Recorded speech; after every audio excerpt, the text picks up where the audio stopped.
Summer's over, it's the beginning of fall, and that means football season is among us. And we're all talking about that on the Extra Point, which starts right now.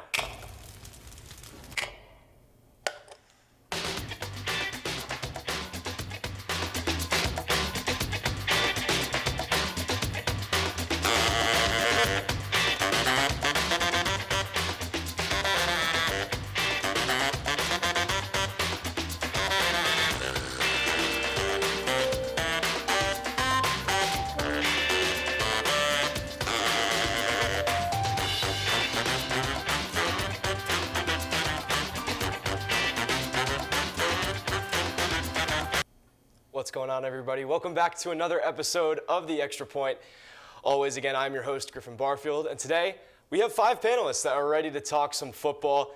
3 newbies, 2 returners. From my left to the right, Jordan York, Maura Kane, Toby Coriston, Drew Landon, and Jackson Cash. Guys, for Jordan and Toby, welcome back to the show, and for Maura, Drew, and Jackson, welcome to the show. We're happy to have you here, and I'm excited to hear what you guys have to say about all the sports that are going on right now.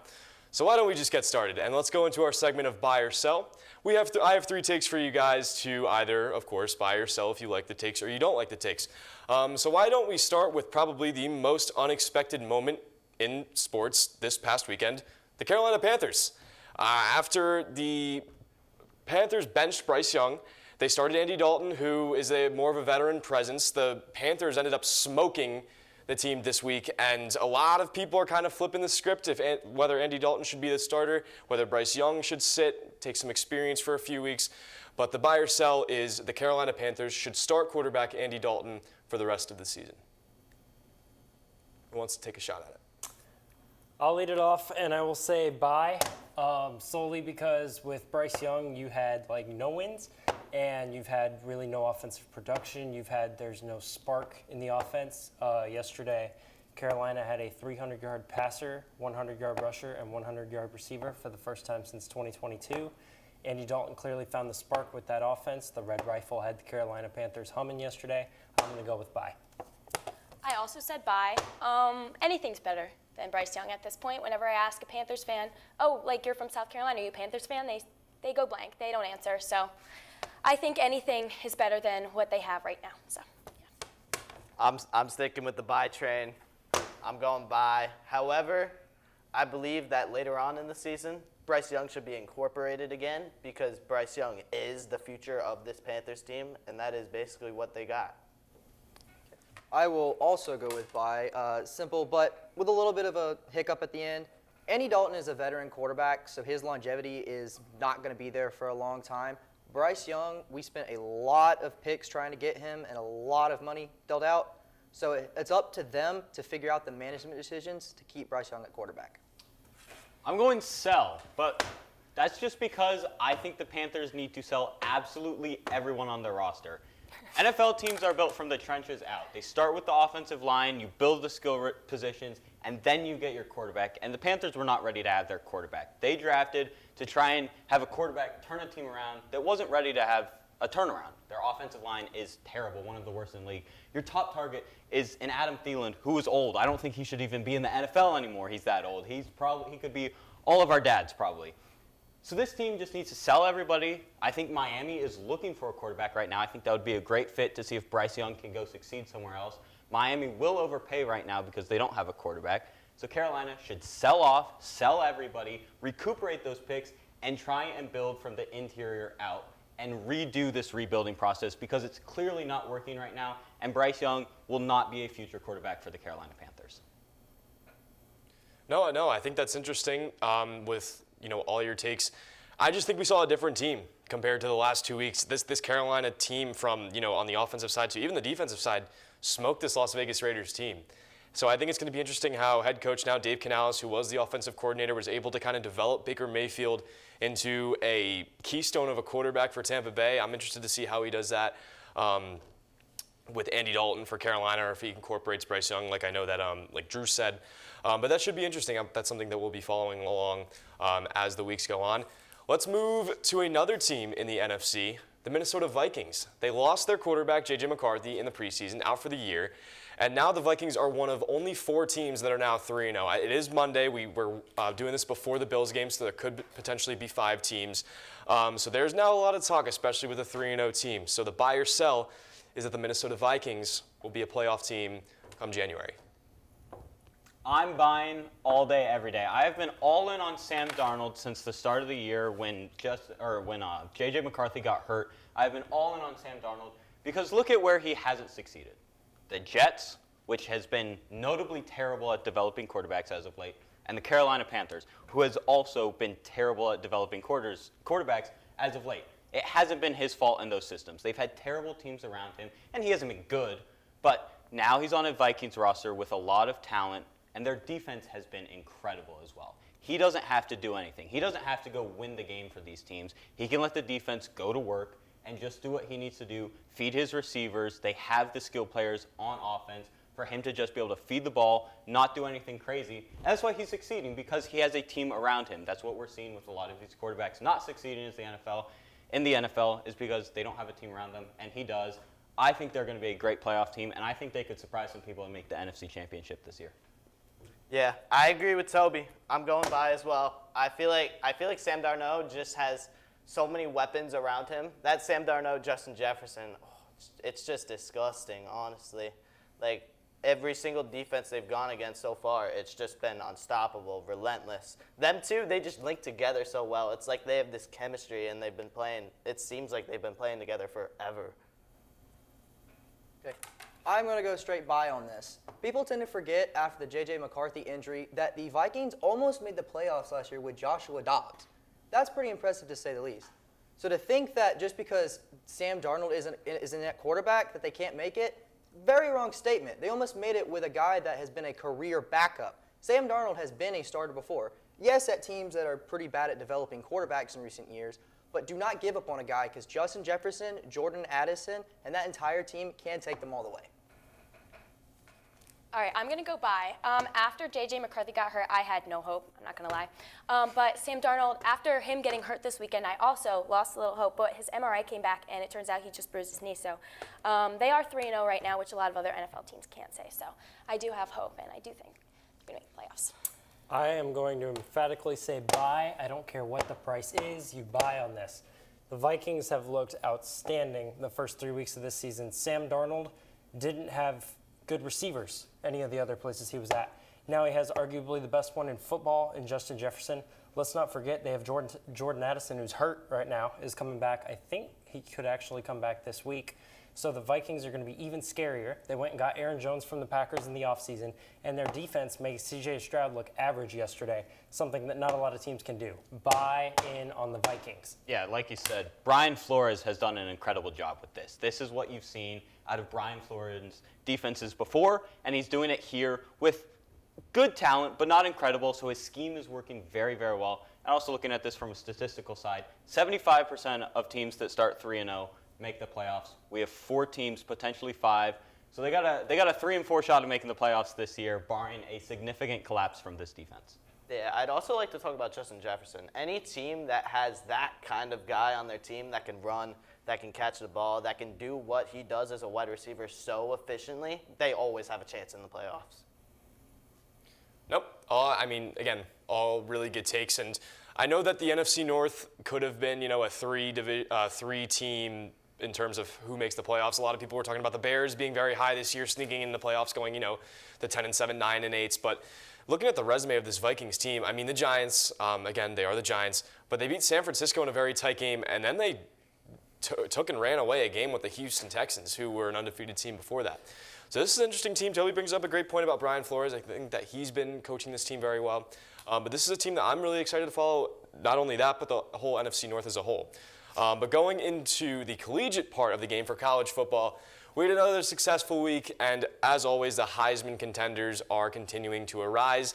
And one of them resides right in the ACC in Miami quarterback Cam Ward, who has been putting on a tear ever since he transferred from Washington State to UMiami. The buy or sell take is Miami quarterback Cam Ward is currently the Heisman frontrunner.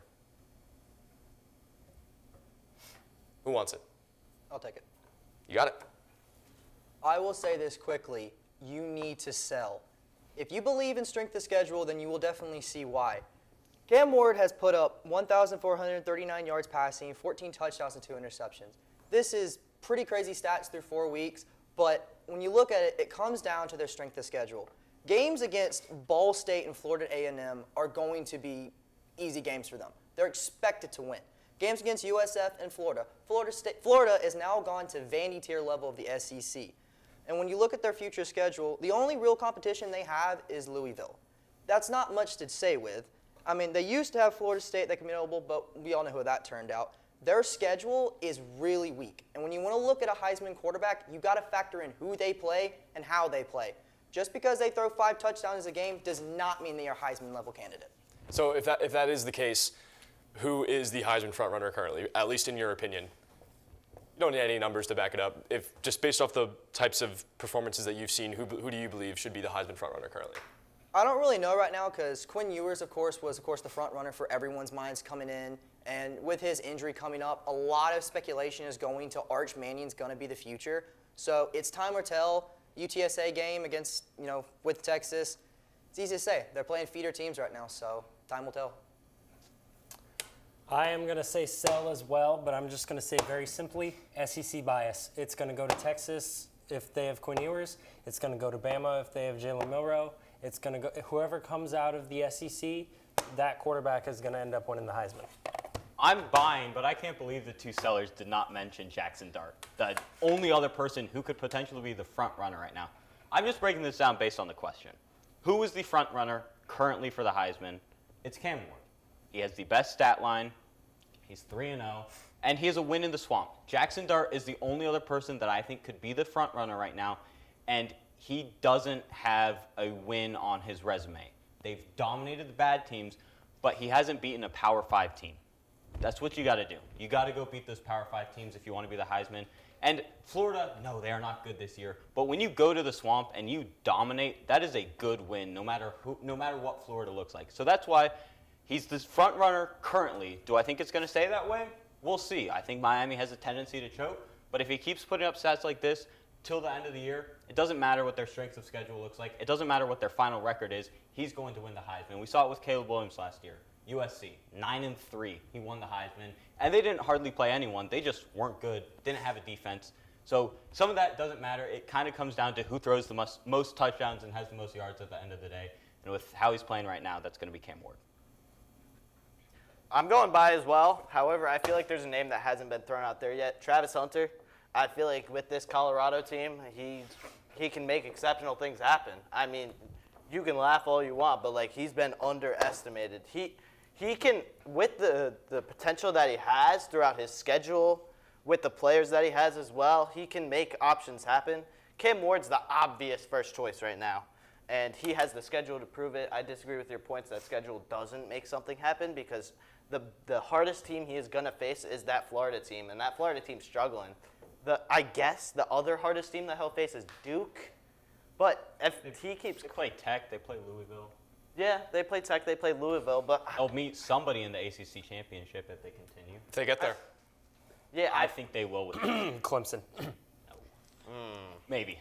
I got to stay down on Clemson. I just feel like that he can dominate the way that he has in the past games in these next few games, for sure, and he can keep his Heisman hopes alive, and he can be the top runner currently. I also said bye. I think after the Louisville game, we'll be able to tell more as it's the only ranked team we're playing this season. And as long as Miami doesn't choke like they did last year against Georgia Tech, which we play in week 11, should be fun. So let me just go to the Travis Hunter point. Yeah. I think he's one of, if not the best player in college football right now.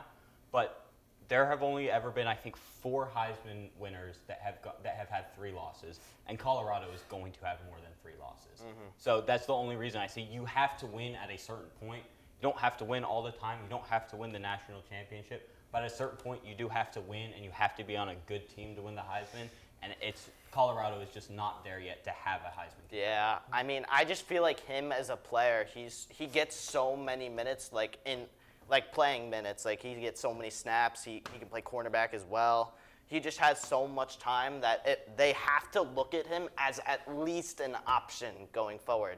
in that aspect. However, Yeah, go ahead. if you're gonna say, if the question is who's the front runner right now, then it doesn't matter how many losses they're gonna have at the end of the season. But he's not a front runner right now because they've lost some of the games the way they have. He won them the game against Baylor. That's a fair statement. He won them the game against North Dakota State. Should not have been that close, but his performance is the only reason they won that game. As a receiver/corner, he's won 2 of their 3 games. I mean, that's Against a group of 5 opponent and a washed-up Power 5 school. Power 4. I also never said he was a front runner. I just said he should be looked at as a potential in the Heisman. He should be like in the general picture of it, I feel. That's fairish. I'll give you that. It's a good take, but right now, the media thinks Colorado is a joke. After last year and the expectations they had, they're not going to give Travis Hunter a second look, especially for the Heisman race. They're just not going to. He might go number 1 in the draft, though. He probably will, and that's a very good estimate. Please, Panthers. But I mean, Colorado's a joke right now. They went 4-8. They actually exceeded expectations. They were supposed to have 3 wins last year, which a lot of people sometimes forget. But right now, Colorado, for Travis Hunter to win the Heisman, they're going to have to win more than 4 games for him to be able to do that. It's also a quarterback's award. Yeah, at this point. No, I think that's very true. A lot of great points. Jordan, SEC bias, very, very big in this one. But I think a lot of great players were really named around this. I'm going to start with Jackson McQuinn-Ewers. I mean, the way that he torched Michigan, he was my Heisman frontrunner before he went down. Jalen Milroe was a name that I've heard. Honestly, whoever wins this Georgia-Alabama game, who we'll get to in a little bit, they'll easily go into the front. Jackson Dart, another one, but he needs to get a little bit of a resume. Travis Hunter, I believe, is the best player in college football. But again, is he going to make the Heisman based off the amount of wins that Colorado gets? So a lot of good names out there, a lot of good conversation, which I really liked. But this will be a conversation that we find out in weeks to come.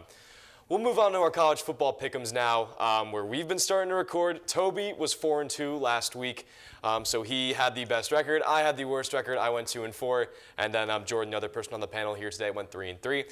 So let's see if we get those records a little bit better. We'll start in South Bend. The number 15 Louisville Cardinals, an ACC foe, traveling to South Bend to face a Notre Dame team that has been a little up and down. Had a really good win at Kyle Field against Texas A&M, and then a week later lose to Northern Illinois. Guys, what's going to happen in this game, and who do you have winning this game? I guess I'll start.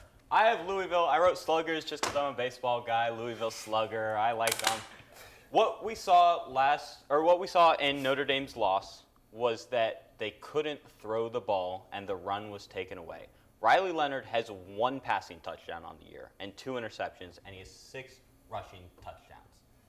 If you take his legs away, they have no shot. He missed some big throws. Their offense this past week was stagnant. They were bad. Now, they won 28-3 because they just had more talent, but it was not a good showing. And I think Louisville has seen the tape. There is enough tape on this Notre Dame team now to know that Riley Leonard's legs are the only way they win this game, and they're going to take it away.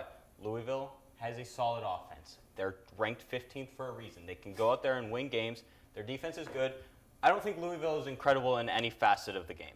I don't think they're incredible, but if they have the right game plan going into this game and take away the run, then the game's over because Notre Dame can't throw the ball.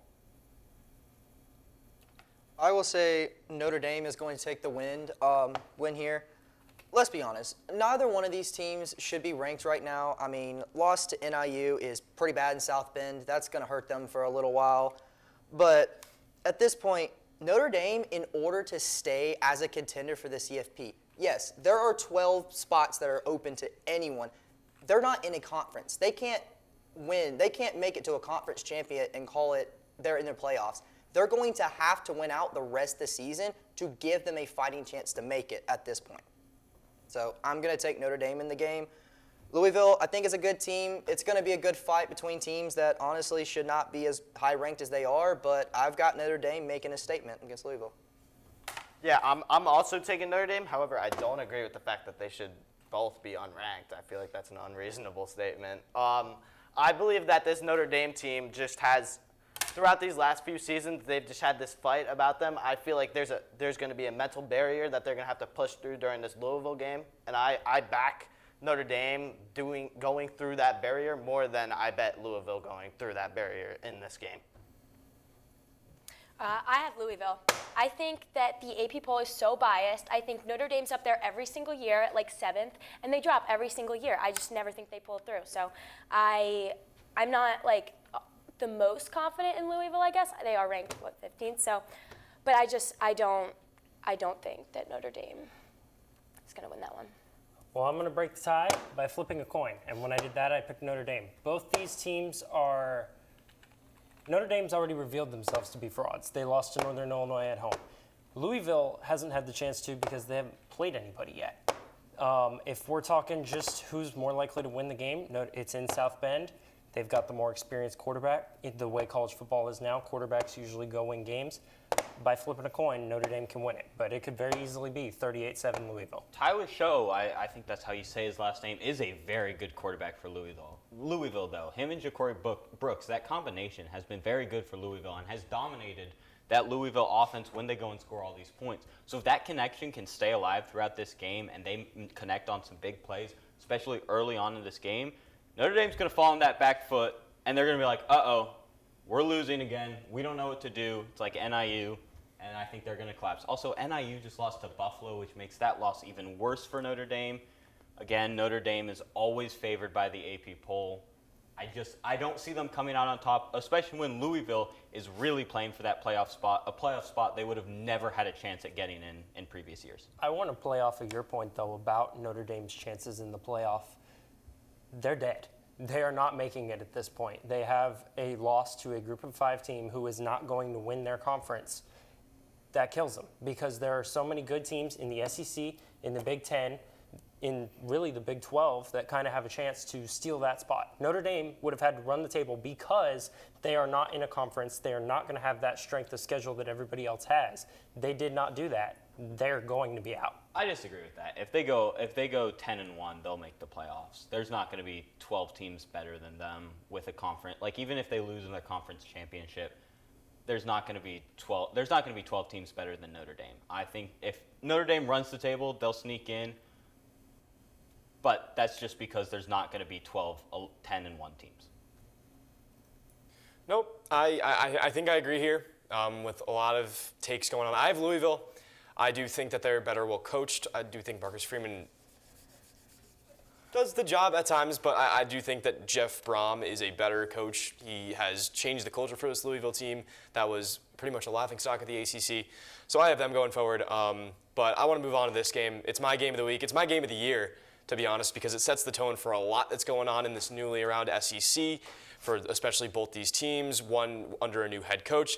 And that's Georgia, Alabama, the number 2 Bulldogs, traveling to Tuscaloosa, facing the number 4 Crimson Tide.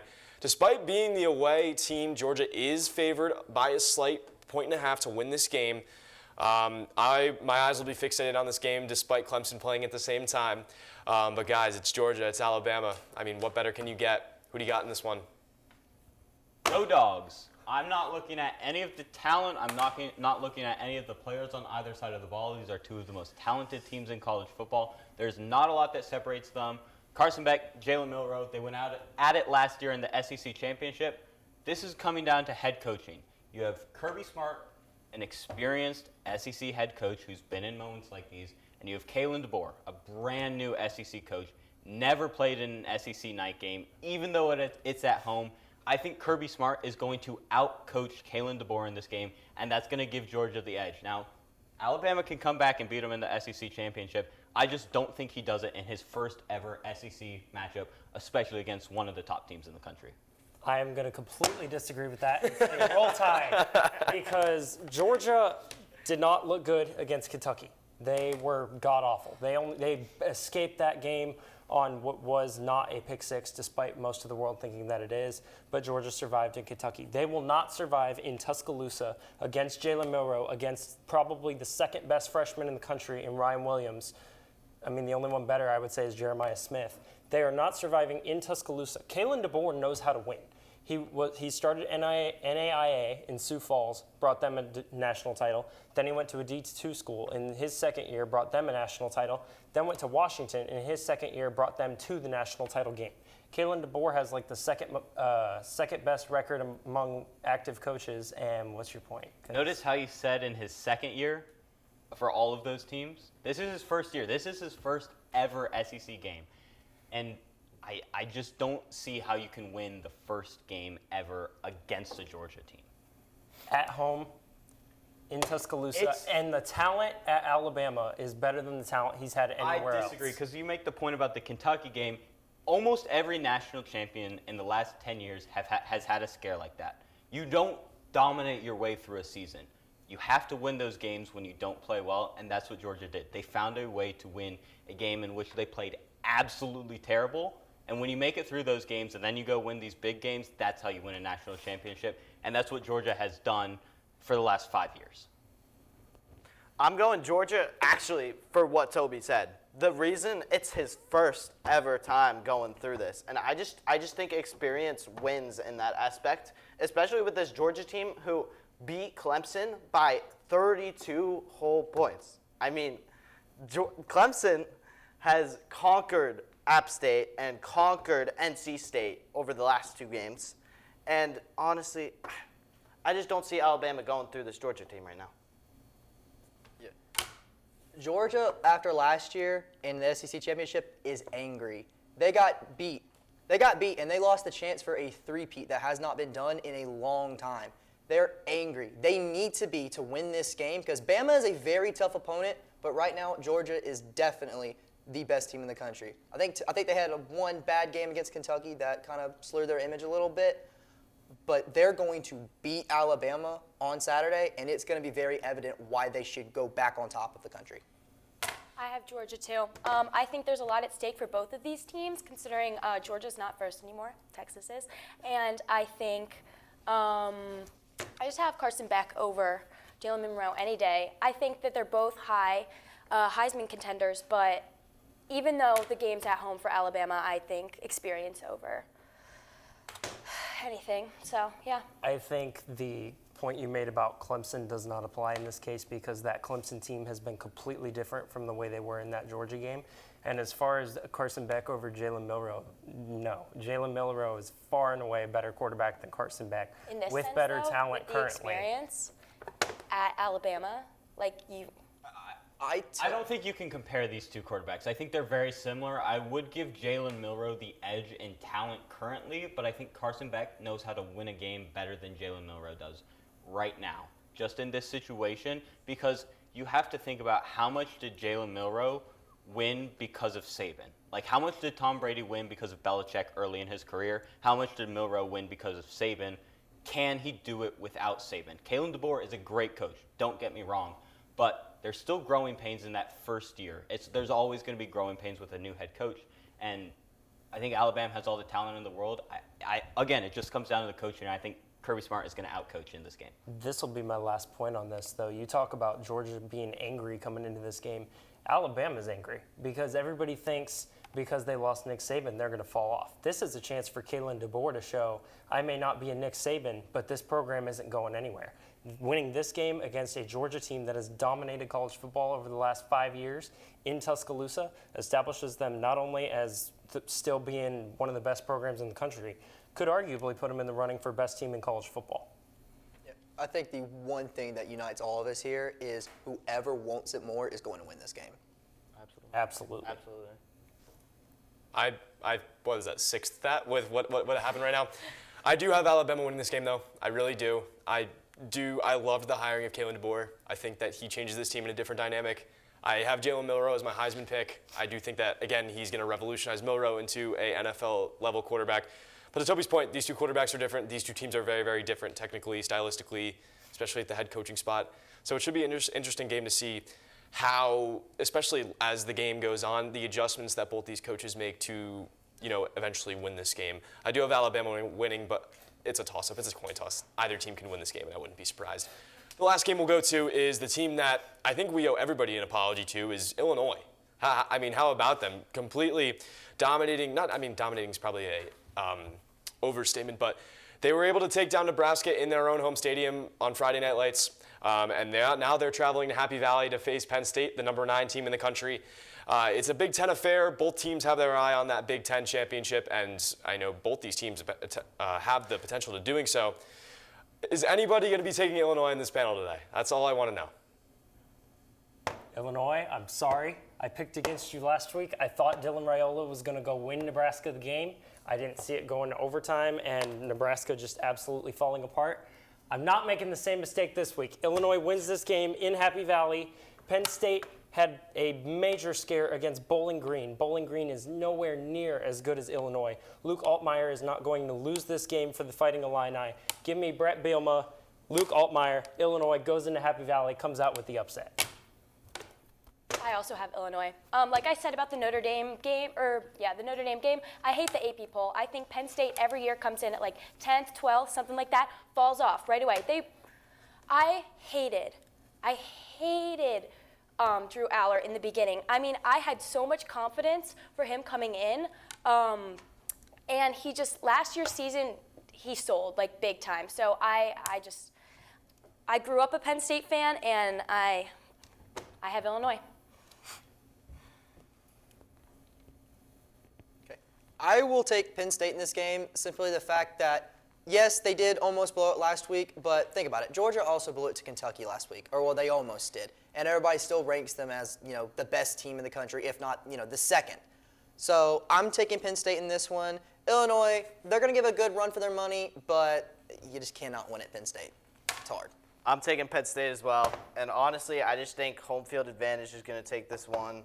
Penn State, the fan base, you cannot go wrong with that fan base. Being behind them every single second. Home advantage just gets to teams. Going back to Clemson, I feel like Clemson being at home has gotten their confidence back up since that Georgia game, and I feel like it's going to have the same exact effect on Penn State. Yeah, so I don't think Luke Altmaier is going to lose this game for Illinois. He didn't lose it against Nebraska. I didn't think he was going to.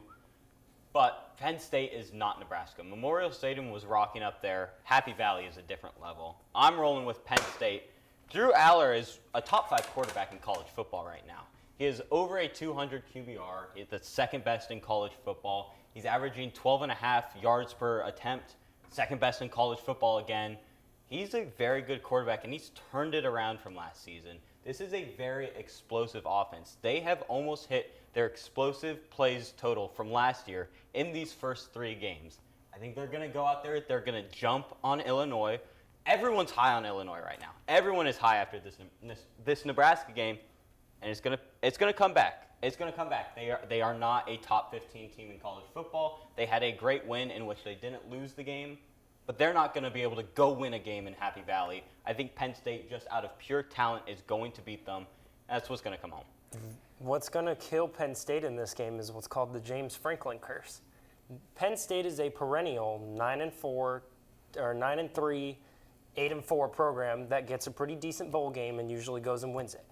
But James Franklin and the ability to win the big game isn't there. He can't beat Ohio State.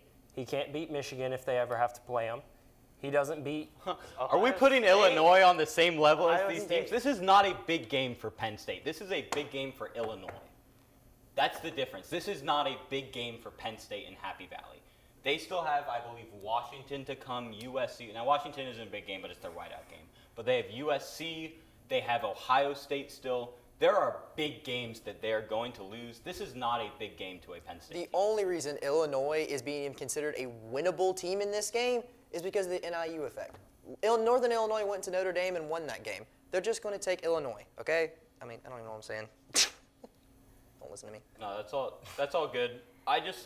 Look, let's see. I pulled up Penn State. Penn State is a perennial 9-4, 10-3 team. I don't disagree with you there. But they have coming up UCLA, which isn't great, USC, Wisconsin, Ohio State, Washington, Purdue, Minnesota, Maryland. There are 3 losses in there, and one of them is not to Illinois. They're going to lose to USC, they'll lose to Ohio State, and then they'll lose to like a Purdue. They'll get upset by a Wisconsin. They're not losing this game because it's not a big game to them yet. You talk about Drew Aller having the second highest QBR in college football. Yeah, I don't like They've that played West Virginia, who they beat by 22, Bowling Green, who they won by a touchdown against, and then Kent State, who everybody's beaten the living crap out of this year. Illinois is by far the best team that Penn State has played in this young season. There are better teams they're going to play. I'm not saying this should be their whiteout game or anything like that. There are bigger games. But I think Illinois has more to play for in this game than Penn State does. And Illinois is going to come in there and win it. I disagree with that because Illinois is not a playoff team, no matter what they do, because they are not going to win out. They are not that good. And so Penn State is a potential playoff team. They are a top 10 team in the country right now by the Yeah, but AP they poll. always are. They always are. And like, it's finally time, because No, when you're in a 14 playoff, you have to be undefeated. Now they just have to be that top 10 team, and that's what they're playing for. Illinois is never going to make it to that level of team, and that's why Penn State has more to play for in this game than Illinois. That has nothing to do with why they're going to win, in my opinion, but they have... but you're saying that they will be a top 10. They will be. I think they are every year, and They they will fall be- they every will be single in year. this I game. had They will no falter confidence. later in the season when they go play. They'll lose to USC and Right. they'll lose to Ohio State, but they're not losing to Illinois. They're not going to lose to Illinois. Don't count out Luke. I feel like I'm not going to make the FSU fan bet, but like, I feel like not losing to this Illinois. Illinois hype train is way too high right It now. is. I feel like It's way the too high. happy story of the week. Yeah.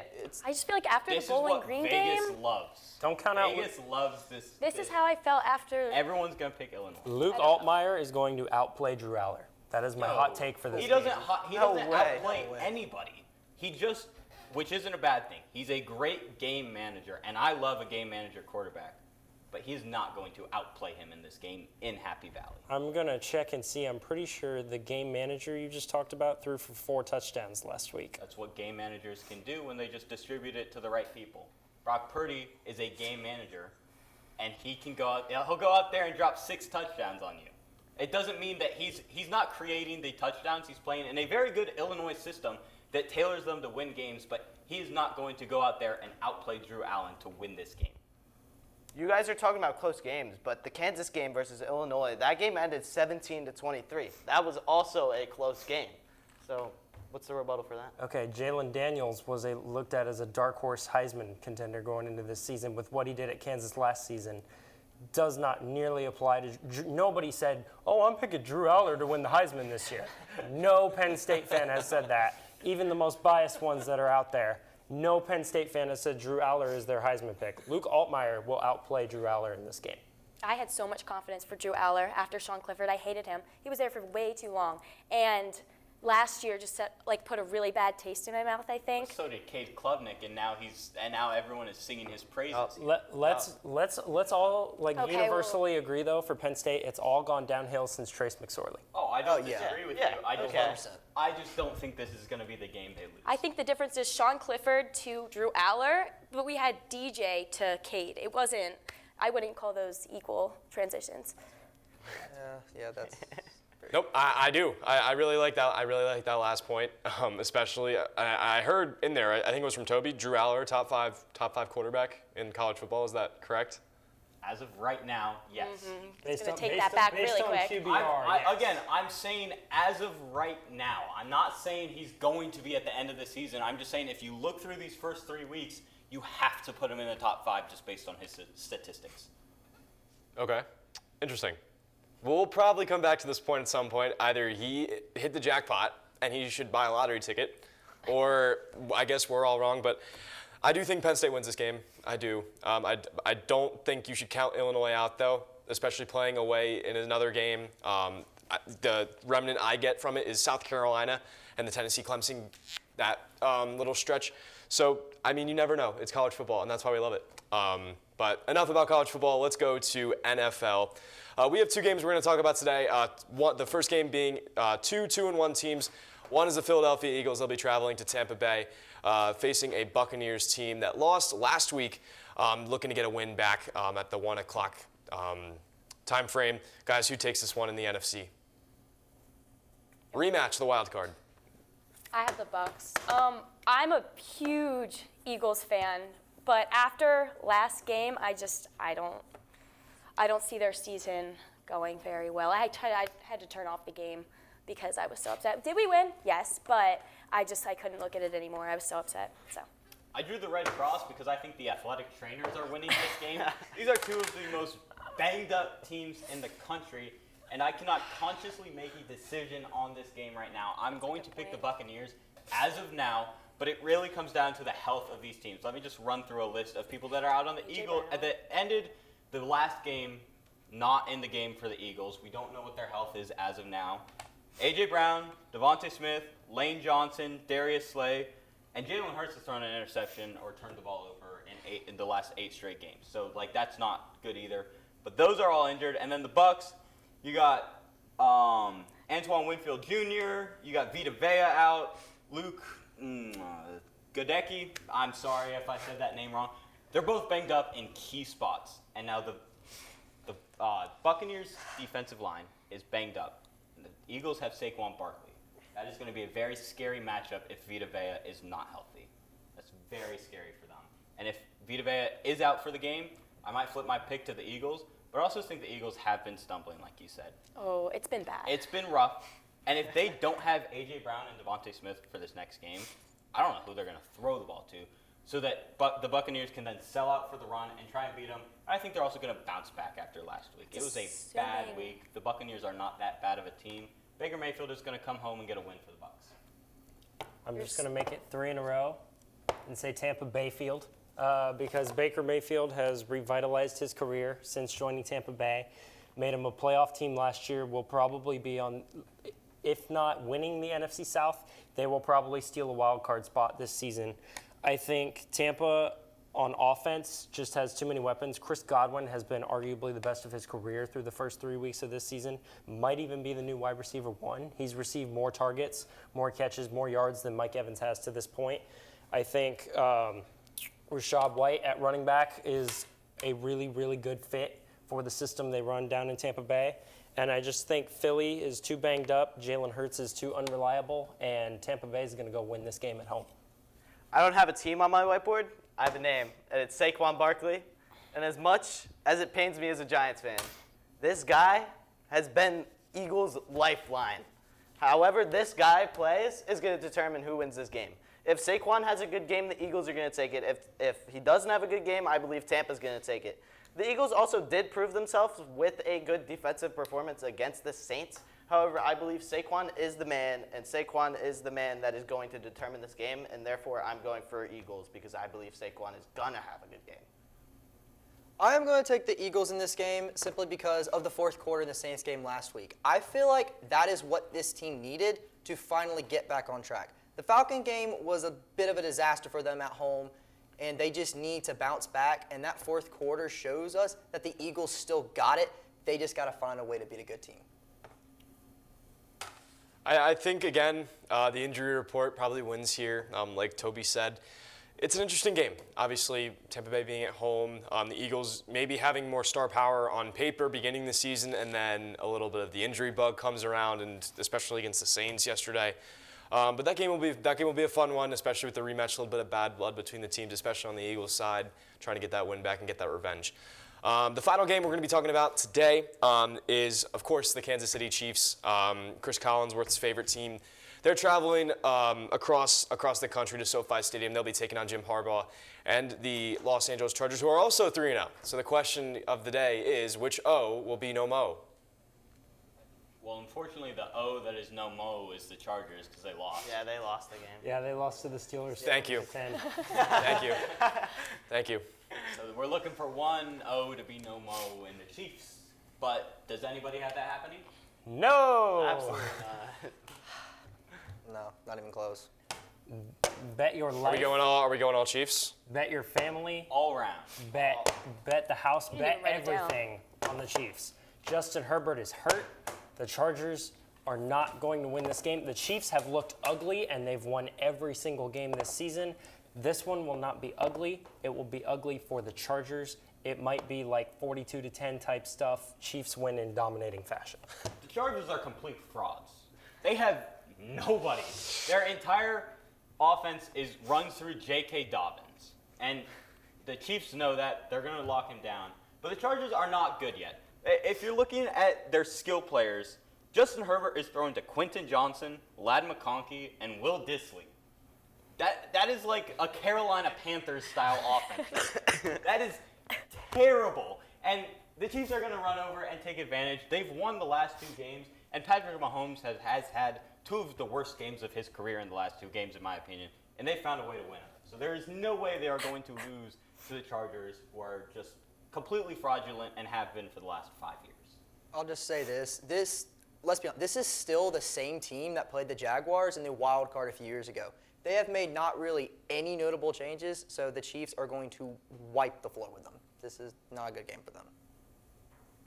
Yeah, I agree with everything that's been said. The one thing I would like to say is Patrick Mahomes is in my fantasy team, and I just want him to get 25-plus points, and I would love that. That would make my week. I don't really think I have anything else to say. I mean, they only beat the Raiders and the Panthers. That's not really saying a lot. So, yeah, I don't know why you picked this game. No offense, but There's nothing to say. this I is finally left you guys speechless. Yeah, Yes. I finally did. Yes, you have. This one's too obvious. There's too little to say. The Chargers are going to win this game now. Yeah, I mean, Yeah. I do have the Chiefs as well. Again, I kind of wanted to give a gimme here, see what happened, and also that's a mistake on my part. I did think the Chargers were 3-0. So thank you guys for correcting me, and never happen again. But that will do it for this episode of The Extra Point. Thank you guys all for watching. Special thanks to Tigervision, everyone in the booth, getting it set up. We love you guys. But for Griffin Barfield, Jordan York, Maura Kane, Toby Corson, Drew Landon, Jackson Cash, I'm Griffin Barfield. I'll see you guys next week.